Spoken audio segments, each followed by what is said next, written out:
Orange County versus Palm Springs, two very different ways of living, and more OC homeowners are weighing that comparison seriously.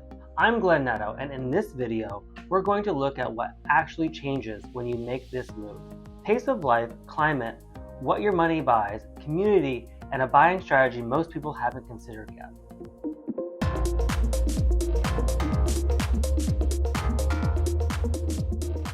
If you have questions, drop them in the comments below. Let's dive in. If you own a home in Orange County and Palm Springs has been working its way into your thoughts, the conversation almost rarely starts with, I want to make the move.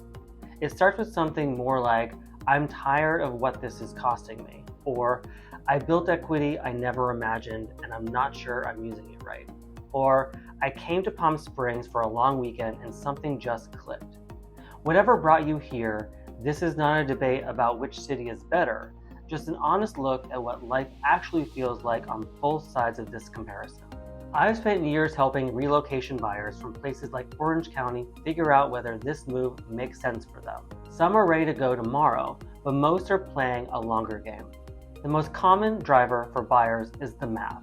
OC median home prices are hovering around 1.2 to 1.4 million, and a lot of buyers who purchased years ago are sitting on equity they never anticipated. They looked at what they could sell for, what that buys in Palm Springs, and the number stops being theoretical very quickly. Then there's climate fatigue. May gray and June gloom are real in Orange County. Weeks of marine layer, while the desert sits sunny and warm. For people who moved to Southern California specifically for the sunshine, the coastal fog starts to wear on them more than they expected. And then there's the high performance pace of Orange County. Traffic, density, the mental load of keeping up with a competitive market. All of it compresses over time. Remote workers, empty nesters, and people approaching retirement are all asking the same question. What would life feel like with less friction and more intention? The pace of life shift is usually the first thing people notice after spending real time here, and I think it catches some off guard. In Orange County, your day has friction built in from the start. You plan around your traffic, parking, timing, and keeping up with the demand in all sorts of ways. Even something simple requires logistics. Here, that compression is gone. You can cross town in 10 minutes in rush hour. You're not negotiating your day here, and you're not negotiating yourself either. What I hear most from people who've made the move is that the mental energy freed up and the sheer quality of life improvements made by that shift was something they didn't expect. Palm Springs isn't slower because nothing's happening. It's slower because it isn't nearly as demanding of you. For people coming from high output environments, that doesn't feel like a downgrade. It feels like permission. Palm Springs gets more than 300 days of sunshine annually. That's the headline, and it's accurate, but let me give you the full picture. Winter here are paradise. November through April, daytime temperatures in the 70s, consistently blue skies, the kind of outdoor living that feels almost unreasonably good. This is peak season for good reason. Summer is a different story, and I'm not going to minimize that. July and August regularly hit 110 to 115 degrees. The lifestyle adjustment is real. Early mornings for outdoor activities, indoor activities and pool life in the afternoons, and evenings on the patio once the sun drops. Summer is also when Palm Springs is at its quietest. Fewer crowds, easier restaurant reservations, and peaceful slowness that locals actually appreciate. Most people who move here tell me summer was their biggest fear, and the reality turned out to be much more livable than expected.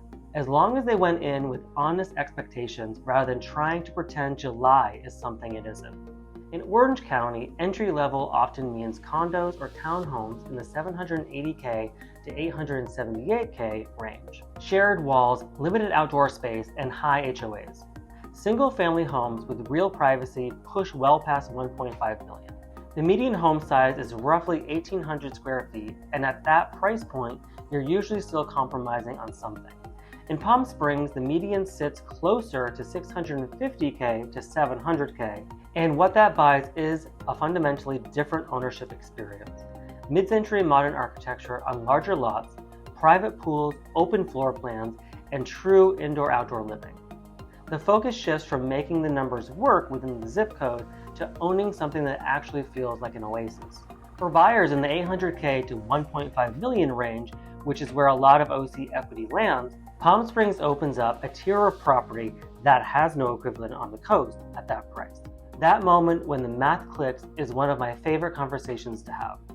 Orange County has vibrant communities, but it's fundamentally suburban and sprawling in a way that makes real connections something you have to work harder to find.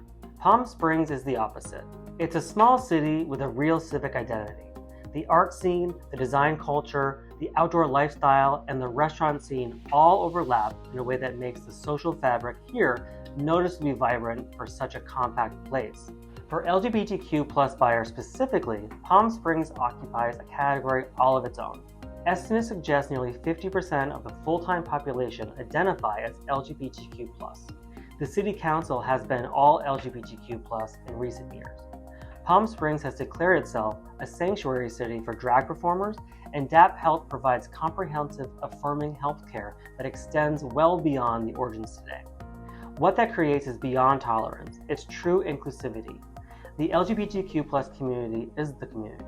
When people ask me whether they'll feel safe here, the answer is yes, not just statistically, but in the daily fabric of life. Palm Springs is better equipped for the long term than most people expect. Healthcare is stronger than the city this size would suggest, and mid-century modern homes, which dominate this market, were built single-story with open floor plans, making them inherently well-suited for aging in place. That said, my best strategy to a lot of OC buyers who feel Palm Springs is somewhere on the horizon but aren't quite ready yet, consider buying the home now. Don't wait for everything to line up perfectly, because life never presents its moments neatly. Purchase the property, let short-term rental income help carry the mortgage, let equity build quietly in the background, and move in when your timing and emotional readiness align. The home will be there waiting.